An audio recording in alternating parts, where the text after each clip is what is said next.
Hello everyone, welcome back to my YouTube channel inspire ISPCS। आज हम discuss करने वाले हैं मेंस 365 इन्वायरमेंट मैगजीन का अगला लेक्चर, जिसमें आज हम कवर करने वाले हैं रिन्यूएबल एनर्जी एंड इसके क्या क्या अल्टरनेटिव्स हैं, जैसे कि सोलर एनर्जी हो गया। और इसके साथ इंडिया ने एक ऑर्गेनाइजेशन बनाया था, इंटरनेशनल सोलर अलायंस, इसके बारे में भी डिस्कस करेंगे। एथेनॉल ब्लेंडिंग क्या होता है, ये भी हम डिस्कस करेंगे। और इसके साथ साथ जो टाइडल एनर्जी है या फिर ओशन एनर्जी है, इसके बारे में डिस्कस करेंगे। और इसके साथ साथ हम डिस्कस करेंगे इलेक्ट्रिक व्हीकल के बारे में कि क्या क्या पॉलिसी इम्प्लीमेंटेशन में इशू आ रहा है और इससे क्या बेनिफिट्स हैं और क्या क्या चैलेंजेस हैं। और इसके पहले ऑलरेडी हम लोगों ने इसका इन्वायरमेंट का प्रीवियस वीडियोज में कवर किया था। क्लाइमेट चेंज भी हमने कवर कर लिया, एयर पोल्यूशन कवर कर लिया है, वाटर इश्यूज जो हैं उससे रिलेटेड क्या क्या इश्यूज चल रहे हैं, और यूपीएससी एग्जाम या फिर पीसीएस मेंस एग्जामिनेशन के लिए जो जो इम्पॉर्टेंट टॉपिक्स हैं उसको भी हम लोगों ने कवर कर लिया है। और लास्ट वीडियो में हमने कवर किया था सस्टेनेबल डेवलपमेंट से रिलेटेड जितने भी टॉपिक्स हैं, और सस्टेनेबल डेवलपमेंट में क्या क्या कवर होता है और यूपीएससी कैसा कैसा क्वेश्चंस पूछता है। तो आप इनकेस हमसे फर्स्ट टाइम जुड़े हैं तो प्लीज़ हमारे चैनल को सब्सक्राइब करिए। और हमने एक डेडिकेटेड मेंस 365 मैगजीन का प्लेलिस्ट क्रिएट किया है, वहाँ पे आप जाके सारे वीडियोस को चेकआउट कर सकते हैं और जो भी आप रिलीवेंट वीडियोस हैं उसको देख सकते हैं। तो so please like comment and subscribe my channel. तो आइए हम अपने टॉपिक पे मूव करते हैं। तो जैसा कि देख रहे हैं कि जो रिन्यूएबल एनर्जी है, एक्चुअली ये वो एनर्जी होती है जो नॉन फॉसिल फ्यूल से आती है। मीन्स इसका हम रिन्यू कर सकते हैं। और ऐसा नहीं ये कि वन टाइम रिसोर्सेज हैं और उसको यूटिलाइज कर रहे हैं। जैसे पेट्रोलियम प्रोडक्ट्स क्या होते हैं, ये वन टाइम है। सपोज हमारे नेचर में जब तक है तब तक हम इसको यूटिलाइज कर रहे हैं, बट एक टाइम आने के बाद ये जब यहाँ से पूरे अपने अर्थ से ये खत्म हो जाएगा तो हमें किसी न किसी इसके अल्टरनेटिव पे फोकस करना पड़ेगा। तो इसके अल्टरनेटिव्स क्या क्या हो सकते हैं, उसी को हम रिन्यूएबल एनर्जी बोलते हैं। जैसे टाइडल एनर्जी हो गया, विंड एनर्जी हो गया, विंड एनर्जी, फिर हमारा हाइड्रो एनर्जी हो गया, फिर जो सूर्य से एनर्जी बनता है सोलर एनर्जी हो गया। तो ये सारे रिन्यूएबल एनर्जी के सोर्सेस हैं। तो करंटली इंडिया में रिन्यूएबल एनर्जी का क्या क्या टारगेट है, तो गवर्नमेंट ने पहला टारगेट रखा है कि 2030 के पहले 50% जो इलेक्ट्रिक पावर है वो हम अपने रिन्यूएबल एनर्जी से कंप्लीट करेंगे। पावर का जो भी डिपेंडेंसी है 2030 के पहले 50%। और उसके साथ साथ देखेंगे कि 2030 तक एक गवर्नमेंट ने और टारगेट रखा है कि 500 गीगावाट का एनर्जी का प्रोडक्शन हम रिन्यूएबल एनर्जी के माध्यम से करेंगे, और इसी को हम नॉन फॉसिल फ्यूल्स बोलते हैं। तो करेंटली अभी इसका क्या क्या स्टेटस है वो देख लेते हैं। क्योंकि देखेंगे कि हमारे पास इंडिया में जो टोटल कैपेसिटी है, सपोज गवर्नमेंट ने 2030 तक 500 गीगावाट का टारगेट रखा है, तो करेंटली अभी हमारे पास 2024 तक ये 195 गीगावाट का करंटली हम प्रोड्यूस कर रहे हैं रिन्यूएबल एनर्जी। मीन्स हमें अभी नियरली 300 गीगावाट और एनर्जी प्रोड्यूस करना रहेगा रिन्यूएबल एनर्जी सोर्सेज से अपने टारगेट को कंप्लीट करने के लिए। तो इसमें भी जो भी हम 195 गीगावाट प्रोडक्शन कर रहे हैं उसमें से मेजरली क्या है कि सोलर एनर्जी है। देखेंगे कि यहाँ पे जो भी 195 गीगावाट है उसमें से 80 गीगावाट सिर्फ सोलर एनर्जी है। दूसरे पे आता है दूसरा सबसे बड़ा रिन्यूएबल एनर्जी का सोर्स है, वो है विंड एनर्जी। इसमें क्या होता है कि वहाँ पे बड़ी बड़ी जो जहाँ पे समुद्र से काफ़ी तेज़ हवाएं आती हैं, तो वहाँ पे हम एक विंड सेटअप कर देते हैं। और विंड की हेल्प से जो पंख घूमता है, तो पंख घूमने के साथ साथ वो टरबाइन को घुमा देता है, जिसकी वजह से जो काइनेटिक एनर्जी होता है उस काइनेटिक एनर्जी को हम अपने इलेक्ट्रिकल एनर्जी में कन्वर्ट कर लेते हैं। और उसको इलेक्ट्रिक एनर्जी में कन्वर्ट करके हम किसी बैटरी में उसको स्टोर कर लेते हैं, और जो हम अपने नीड के अकॉर्डिंग उसको यूज़ करते हैं। और इंडिया का देखेंगे जो कैपेसिटी है वो नॉन फॉसिल फ्यूल का, वो करेंटली 203 गीगावाट्स का है। और इंडिया ग्लोबली फोर्थ पे आता है नॉन रिन्यूएबल एनर्जी सोर्सेज पे एनर्जी प्रोडक्शन करने के मामले में। हमारा अगला टॉपिक है सोलर एनर्जी। तो अभी देखेंगे रिसेंटली गवर्नमेंट ने एक इनिशिएटिव लिया था 300 यूनिट फ्री बिजली देने के माध्यम से, और उसको बोला गया था पीएम सूर्य घर मुफ्त बिजली योजना। इसके बारे में हम डिस्कस करेंगे। तो देख लेते हैं कि अभी सोलर एनर्जी बेसिकली क्या होती है। जो सन की लाइट्स होती हैं, सूर्य की किरण होती हैं, उससे क्या होता है कि हम फोटोवोल्टेइक सेल्स लगा के उस जो लाइट एनर्जी होता है उसके माध्यम से हम एनर्जी में कन्वर्ट कर लेते हैं, इलेक्ट्रिकल एनर्जी में कन्वर्ट कर लेते हैं, और उसको हम बैटरी में स्टोर करके अपने रिक्वायरमेंट के अकॉर्डिंग यूज़ करते हैं। तो करेंटली सोलर एनर्जी का इंस्टॉल्ड कैपेसिटी है 85 गीगावाट्स है, और इसका जो पोटेंशियल है नियरली 748 गीगावाट है। जो कि हम यदि सोलर एनर्जी को पूरा कंप्लीटली यूज़ करें तो हमारे पास 748 गीगावाट्स का कैपेसिटी बिल्ड हो सकता है। और कैपेसिटी के मामले में India fifth largest power capacity है इसका ग्लोबल। और इसके साथ प्रोडक्शन की जब बात करेंगे तो India third largest solar power का जनरेटर है। लेकिन इसको इम्प्लीमेंट करने में सोलर एनर्जी से रिलेटेड जो सोलर पैनल है उसको लगाने से रिलेटेड कुछ चैलेंजेस भी हैं, जिसमें देखेंगे कि जो सोलर फोटोवोल्टेइक सेल्स होती हैं जो हमारे रूफ पे लगाई जाती हैं, उसमें क्या होता है कि एरोसॉल का लोड बढ़ता है, मीन्स वहाँ से एरोसॉल निकलता है, तो जो हमारे इन्वायरमेंट को पॉल्यूशन करता है, तो इसके वजह से थोड़ा सा इसका नेगेटिव इम्पैक्ट पड़ता है। और इसके साथ साथ देखेंगे कि जो गुजरात और राजस्थान है, ये यहाँ पे इंडिया का लार्जेस्ट सोलर पार्क है। तो वहाँ पे एक ट्रेंड ऐसा दिख रहा है कि जो इसका एसपीवी का पोटेंशियल है, सोलर पावर वोल्टेज का, इसका पोटेंशियल डे बाई घट रहा है, क्योंकि इसका जो एरोसॉल होता है वो इन्वायरमेंट में अपने नेगेटिव इम्पैक्ट कर रहा है। तो करेंटली गवर्नमेंट ने इसको सोलर एनर्जी को प्रमोट करने के लिए कुछ इनिशिएटिव्स लिए हैं, जैसे सोलर रूफटॉप प्रोग्राम, और ये लाया गया था ministry of new and renewable energy के द्वारा। दूसरा था गवर्नमेंट ने प्रोडक्शन लिंक इंसेंटिव ला रही है इस फील्ड में, सोलर एनर्जी से रिलेटेड जो फोटोवोल्टेइक सेल्स हैं। बेसिकली प्रोडक्शन लिंक्ड इंसेंटिव क्या होता है कि जो मैन्युफैक्चरर कंपनी होती है उसको हम मोटिवेट करते हैं बाय गिविंग मॉनेटरी बेनिफिट्स, कि वो प्रोडक्शन अपना और ज़्यादा से ज़्यादा बढ़ाएं, और प्रोडक्शन जब ज़्यादा से ज़्यादा होगा तो क्या होगा, उसका कंजम्पशन भी धीरे धीरे बढ़ेगा। तो सरकार इसको फोकस करती है पीएलआई स्कीम के माध्यम से। और इसके साथ साथ गवर्नमेंट ने प्रधानमंत्री सूर्योदय योजना लेकर आया है, और इसमें बोला है कि जो लो और मिडल इनकम वाले कैटेगरी के जो फैमिलीज़ हैं उनको ये इलेक्ट्रिसिटी प्रोवाइड करेंगे सूर्योदय योजना के थ्रू। और रिसेंटली गवर्नमेंट ने लाया था पीएम सूर्य घर मुफ्त बिजली योजना, जिसमें बोला गया था 300 यूनिट पर मंथ ये बिजली देंगे। और इसके लिए वो छत पे क्या करेंगे कि जो सोलर फोटोवोल्टेइक सेल्स है उसको इंस्टॉल करेंगे, जिसको सोलर पैनल बोलते हैं। हमारा अगला टॉपिक है सोलर रूफटॉप पावर से रिलेटेड, कि जो छत पे अपना सोलर पैनल लगता है उससे रिलेटेड क्या उसका करंटली स्टेटस है।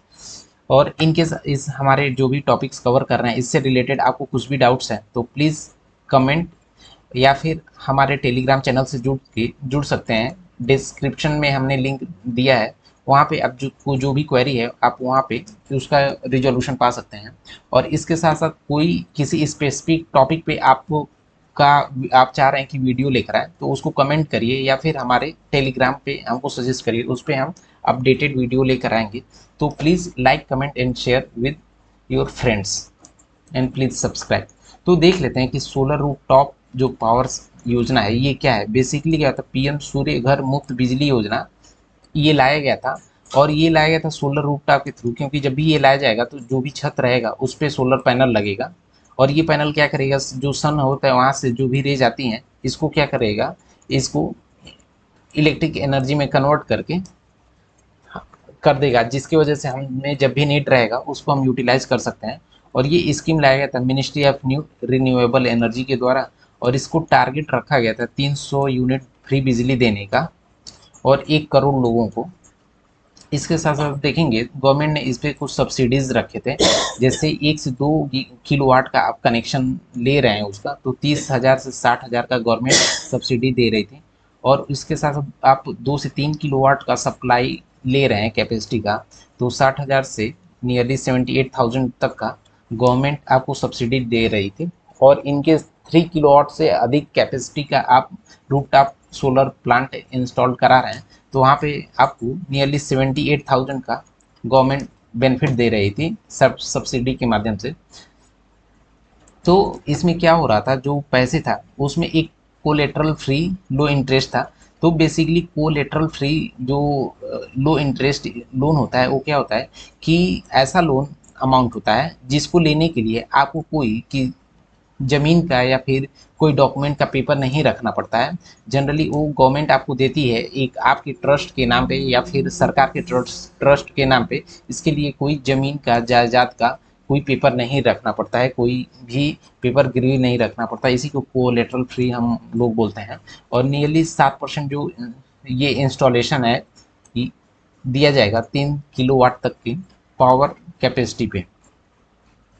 तो ये इसका इतना महत्व क्यों है पीएम सूर्य बिजली घर योजना का, क्योंकि देखेंगे कि सपोज आपके छत पे रूफटॉप पे ये सोलर पैनल लग गया है तो एक तो आपका यूजेस इसके माध्यम से होगा। तो जब आप रिन्यूएबल एनर्जी का यूज करके आप अपना इलेक्ट्रिसिटी का बिल बचाएंगे तो एक तो आपका सेविंग होगा। इनकेस आपको लग रहा है कि हमारे यहाँ प्रोडक्शन और ज़्यादा हो रहा है, उतना हम कंज्यूम नहीं कर पा रहे हैं, तो ये जो बिजली देने वाली कंपनीज होती हैं इसको यहाँ पे आप बेच के कुछ पैसे भी अर्न कर सकते हैं।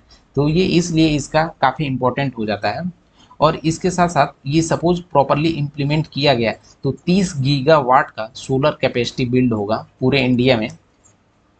और इसमें देखेंगे कि ये कम्प्लीटली आ जाने की वजह से 720 मिलियन टन कार्बन डाइऑक्साइड का एमिशन कम हो जाएगा।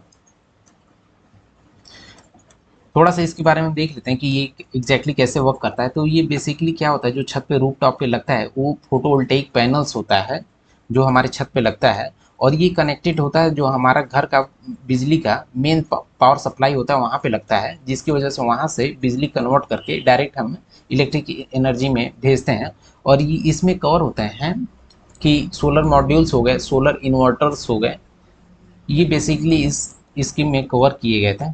और सोलर जो रूफ टॉप स्कीम्स हैं इसमें देखेंगे कि गुजरात लीड कर रहा है इस चीज़ को, क्योंकि 82% से वहीं से सारा कुछ हो रहा है।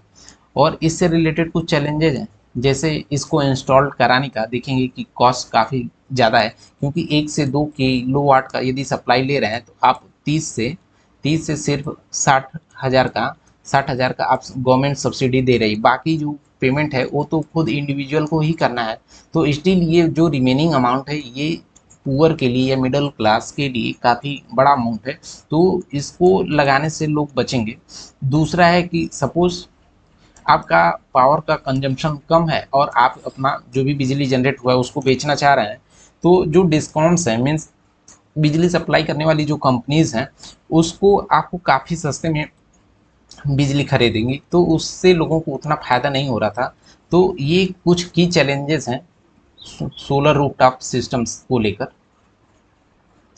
इसके साथ इससे रिलेटेड आपको कुछ भी डाउट है तो आप कमेंट बॉक्स में हमसे जुड़ सकते हैं, अपना क्वेरी रिजॉल्व करा सकते हैं। हमारा अगला टॉपिक है इंटरनेशनल सोलर अलायंस। ये बेसिकली एक नॉन गवर्नमेंटल इनिशिएटिव था और ये न्यूज़ में इसलिए था क्योंकि देखेंगे जो स्पेन अपना कंट्री है ये 99th मेंबर बना था। और आप कमेंट बॉक्स में हमें बताइए कि जो इंटरनेशनल सोलर अलायंस है इसका हेडक्वार्टर कहाँ है। जो भी इसको करेक्ट आंसर देगा उसकी कमेंट को हम लाइक कर देंगे या फिर रिप्लाई कर देंगे, तो जिससे सबको पता चल जाए। तो इसने जो इंटरनेशनल सोलर अलायंस है रिसेंटली एक फंड का अनाउंस किया है। इन फंड के साथ साथ एक फैसिलिटी का अनाउंस किया है जिसमें ग्लोबल सोलर फैसिलिटी के बारे में बोला गया। और ये कैपिटल से रिलेटेड है क्योंकि इसमें कैपिटल का कंट्रीब्यूशन करेगा नियरली ये $35 मिलियन का। इससे क्या होगा कि इसको इस स्कीम को इम्प्लीमेंट करने में थोड़ा बूस्ट मिलेगा। इसके बारे में थोड़ा सा बैकग्राउंड इसका देख लेते हैं, क्योंकि बेसिकली ये तो स्टैटिक है, ज़्यादा हम नहीं कवर करेंगे क्योंकि हमारा वीडियो बहुत लेंदी हो जाएगा और भी हमें टॉपिक्स कुछ कवर करने हैं। ये एक इंटर गवर्नमेंटल ऑर्गेनाइजेशन है, मीन्स ये डिफरेंट कंट्री एक साथ एक प्लेटफॉर्म पे आती हैं और बोलती हैं कि हाँ हम इससे जुड़ रहे हैं और इसके लिए हम काम करेंगे, बस इसका कोई बाउंडेशन नहीं होता है। इसी को हम इंटर गवर्नमेंटल स्कीम्स बोलते हैं। और ये सोलर एनर्जी को फोकस करके लाया गया था कि हम जितने भी वर्ल्ड में कंट्रीज़ हैं इससे जुड़ें, और इससे जुड़ने के बाद जो भी सोलर एनर्जी का प्रोडक्शन होगा उसको हम कैसे यूज़ में ले सकें।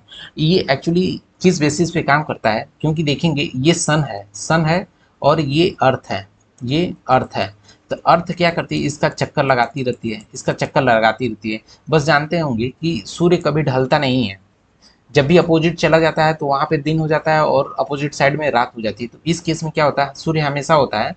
तो इस इनिशिएटिव को इसलिए लाया गया था, ये जब भी चक्कर पृथ्वी काट रही थी जहाँ पे भी सूर्य रहेगा, तो ऐसा हम पूरे वर्ल्ड को एक ऐसे सिस्टम से जोड़ दें जहाँ पे भी सूर्य आ रहा है तो वहाँ पे बिजली बने, और उसको एक हम केबल से कनेक्ट कर ग्लोबल को कनेक्ट कर दें, जिससे कि बाकी रिमेनिंग जहाँ पे रात है वो लोग एनर्जी का कंजम्पशन कर सकें।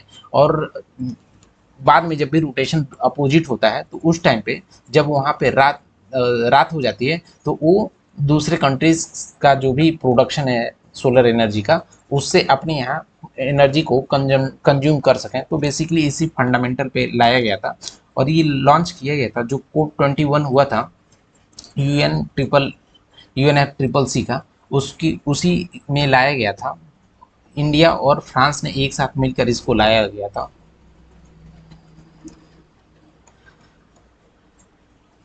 हमारा अगला टॉपिक है एथेनॉल ब्लेंडिंग से लेकर। तो बेसिकली एथेनॉल ब्लेंडिंग क्या होता है कि एक, जैसा कि आप जानते होंगे, आपने साइंस में पढ़ा होगा, जो एथेनॉल होता है एक बायोफ्यूल होता है और ये नेचुरली प्रोड्यूस किया जाता है। ऐसा नहीं है कि इसको हम लेबोरेटरी में प्रोड्यूस करते हैं, ये नेचुरली प्रोडक्शन होता है इसका।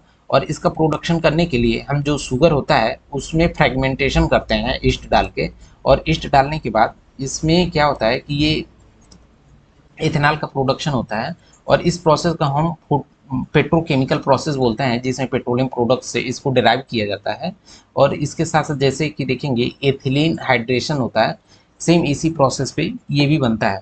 और इथेनॉल ब्लेंडिंग क्या होता है, ब्लेंड करना मीन्स किसी चीज़ के साथ आप मिक्स कर दिए। सपोज यहाँ पे 80% पेट्रोल है, 20% आपने इथेनॉल मिक्स कर दिया, तो इसी को 20% ब्लेंडिंग बोलते हैं या 20 EV बोलते हैं। और इसका काफ़ी इंडिया में स्कोप काफ़ी ज़्यादा है, और सरकार का इसका टारगेट है कि 2025 के पहले 20% तक एथेनॉल का ब्लेंडिंग करें पेट्रोल में।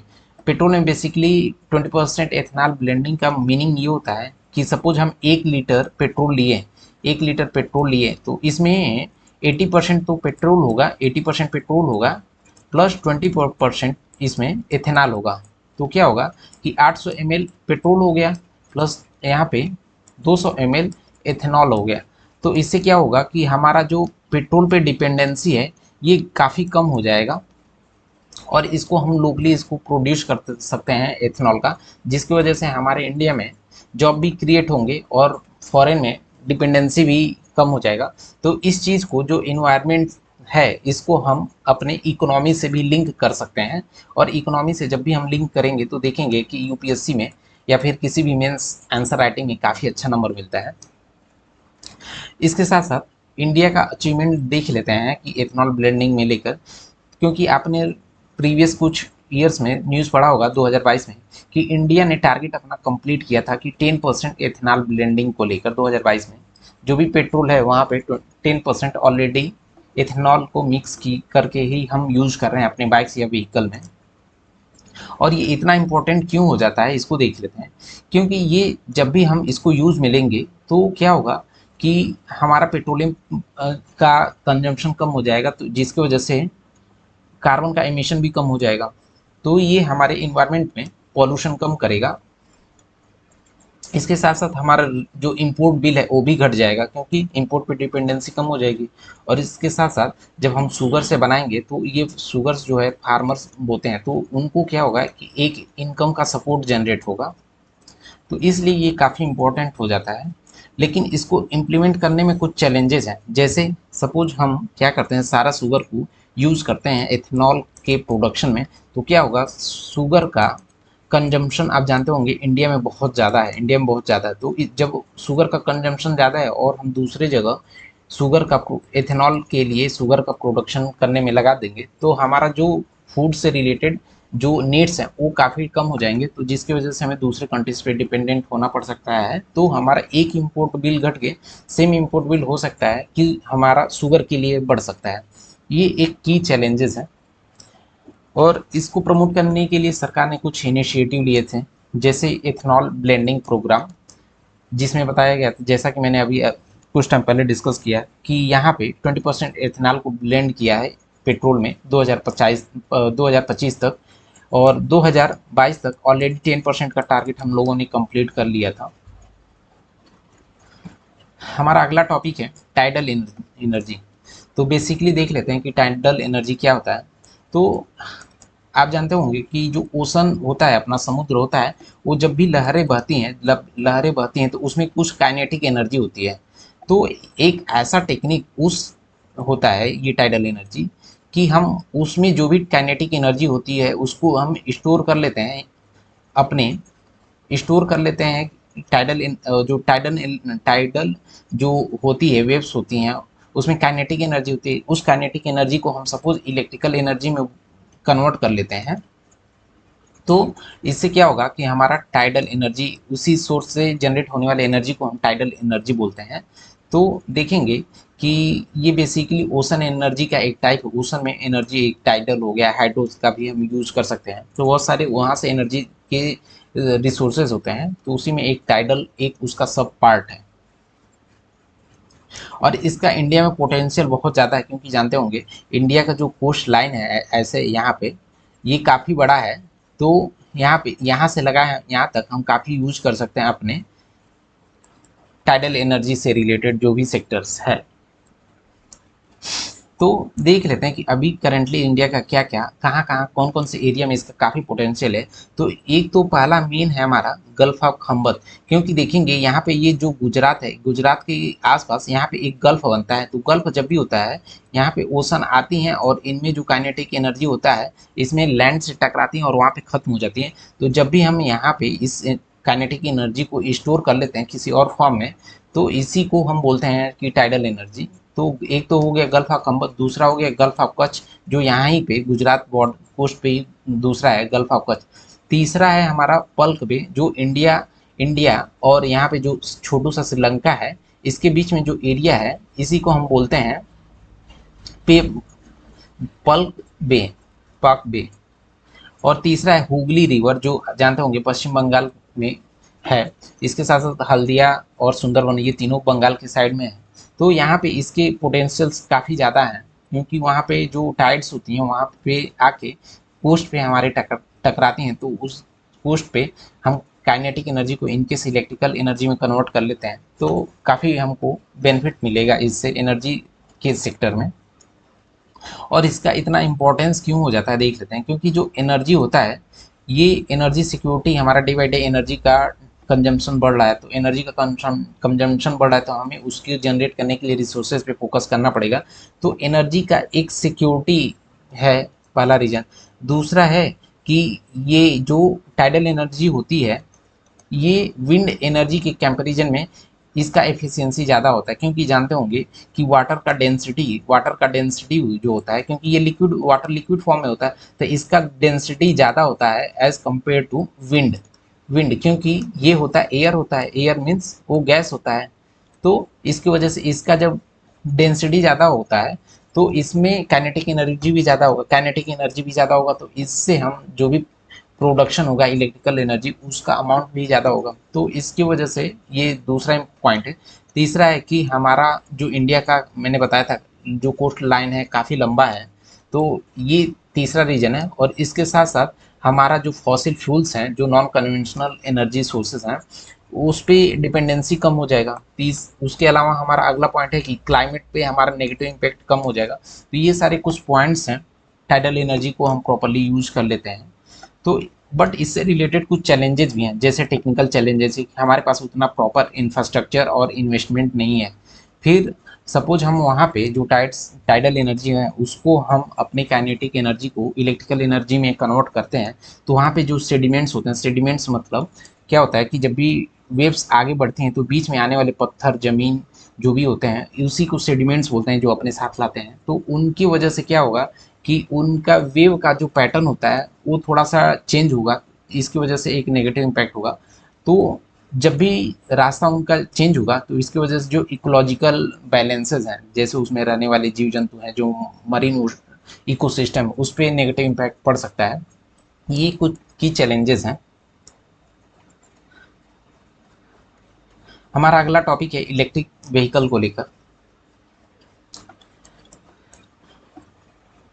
तो आइए हम स्टार्ट करते हैं कि इलेक्ट्रिक व्हीकल क्या होता है और इसका क्या क्या बेनिफिट है। मीनवाइल आप हमारे चैनल को प्लीज़ सब्सक्राइब करिए, और इन केस आप हमसे फर्स्ट टाइम जुड़ रहे हैं तो हमने ऑलरेडी पॉलिटी पॉलिटी का इकोनॉमी इकोनॉमी एंड इन्वायरमेंट का, हाँ ऑलरेडी हम लोगों ने इतनी सारे कवर कर लिया है। तो आप हमसे फर्स्ट टाइम जुड़े हैं तो आप पॉलिटी का भी मेंस 365 देख सकते हैं, इकोनॉमी का भी देख सकते हैं, और इन्वायरमेंट का ऑलरेडी हमने छोटा छोटा 5 वीडियो में कवर किया है, तो आप देख सकते हैं। और इससे रिलेटेड आपको कुछ भी डाउट्स है तो आप हमसे टेलीग्राम पे जुड़ के वहाँ पे क्वेश्चन पूछ सकते हैं। तो आइए हम स्टार्ट करते हैं कि इलेक्ट्रिक एनर्जी बेसिकली क्या होती है। जो हमारा कोई भी व्हीकल्स होता है वो पेट्रोल या फिर डीजल से चलती है, तो हम इसकी जगह पे कोई ऐसा सिस्टम लगा दें जिसकी वजह से हमें पेट्रोल और डीजल ना यूज करके हम कोई रिन्यूएबल एनर्जी सोर्सेज पे फोकस करने लगें, तो इसी को हम इलेक्ट्रिक व्हीकल बोलते हैं। जब हमारा जो सोर्स है, जो पेट्रोल डीजल को हम रिप्लेस करेंगे, और वो जो रहेगा इलेक्ट्रिक कोई इंजन रहेगा, उससे जब रिप्लेस करेंगे, उसी को इलेक्ट्रिक व्हीकल बोलते हैं। इलेक्ट्रिक व्हीकल में क्या होता है, बेसिकली एक रिचार्जेबल बैटरी होता है जिसको हम अपने चलाने से पहले उसको चार्ज कर लेते हैं। अच्छा, और एक बार चार्ज हो जाने के पास वो कुछ किलोमीटर तक, जैसे 100 किलोमीटर हो गया, 200 किलोमीटर हो गया, या फिर 500 किलोमीटर हो गया, इतनी दूरी तक चार्जिंग के बाद वो चलता है। तो इसी को हम इलेक्ट्रिक व्हीकल बोलते हैं। और ये किस प्रिंसिपल पे काम करता है इसको देख लेते हैं। ये इंटरनल कंबस्शन इंजन होता है, इस प्रिंसिपल पे काम करता है। और इस इंटरनल कंबस्शन जो इंजन होता है, बेसिकली इसमें क्या होता है कि जो फ्यूल होता है, फ्यूल और गैसेस का मिक्सचर होता है, दोनों को मिक्स करने पे जो एनर्जी जनरेट होती है, उसी प्रिंसिपल पे ये वर्क करता है। तो हम देख लेते हैं कि इलेक्ट्रिक व्हीकल के आ जाने से क्या क्या बेनिफिट है।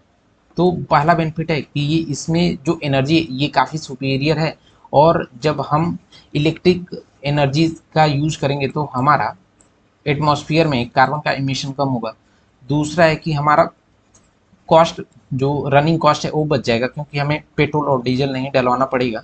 तो कहीं मूव करने के लिए हमारा कॉस्ट बचेगा, ट्रैवलिंग कॉस्ट बचेगा। इसके साथ साथ है कि हमारा जो इलेक्ट्रिक व्हीकल है इसका मेंटेनेंस चार्ज बहुत ही कम है।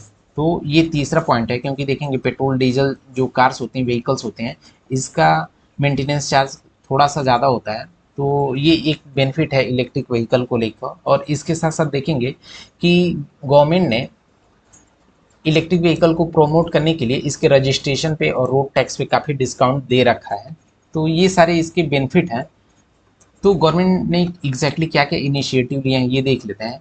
गवर्नमेंट ने एक तो पहले प्रोडक्शन लिंक्ड इंसेंटिव लाया है ऑटोमोटिव सेक्टर को लेके, जिसकी वजह से इलेक्ट्रिक व्हीकल जो इंडस्ट्री है इसको बूस्ट मिल रहा है। और ये मार्केट में जब बूस्ट मिल रहा है, मैन्युफैक्चरिंग ज़्यादा हो रहा है, तो ये कंजम्पशन पे सरकार फोकस कर रही है बाय इंसेंटिवाइजिंग। जैसे अभी जीएसटी जो था इलेक्ट्रिक व्हीकल पे, वो 12% से घटाकर 5% कर दिया गया है। और इसके साथ साथ आप इन केस टैक्स भरने जाते हैं तो आप इलेक्ट्रिक व्हीकल जब भी लिए रहते हैं तो कुछ अमाउंट देखेंगे कि वहाँ पर सरकार आपको एग्जेम्पशन देती है, और रोड टैक्स में भी सरकार राहत देती है। तो इलेक्ट्रिक व्हीकल को लेकर ये काफ़ी कुछ बेनिफिट्स थे। तो अभी के लिए हम यहीं पे अपना लेक्चर स्टॉप करते हैं। बाकी के आने वाले वीडियोज़ में, दो वीडियोज़ में हम अपना इन्वायरमेंट का मेंस 365 मैगजीन कंप्लीट कर देंगे। और इसमें इस टाइम इसलिए ज़्यादा लग रहा है क्योंकि हम थोड़ा छोटा छोटा वीडियोज़ ला रहे हैं, क्योंकि बहुत सारे एस्पिरेंट का ये इनपुट था कि सर वीडियो थोड़ा छोटा छोटा लेकर आइए। तो पहला ये रीज़न है। और इसके साथ साथ देखेंगे कि इन्वायरमेंट को हम काफ़ी अच्छे तरीके से कवर कर रहे हैं। तो इस आप एक बार यहाँ पे कर लिए तो आपको किसी और सोर्स पढ़ने की ज़रूरत नहीं पड़ेगी। तो 2 लेक्चर में हम ट्राई करेंगे कि इन्वायरमेंट का मैगजीन कंप्लीट हो जाए मेंस 365। तो ये एक बार कंप्लीट हो जाएगा तो हम लेकर आएंगे इंटरनेशनल रिलेशन या फिर सोशल इश्यूज का जो मेंस 365 मैगजीन है इसको लेकर आएंगे। तो thank you for the watching, और इनकेस आप हमसे फर्स्ट टाइम जुड़े हैं तो please like, comment and share and give us your valuable feedback. Thank you for the watching.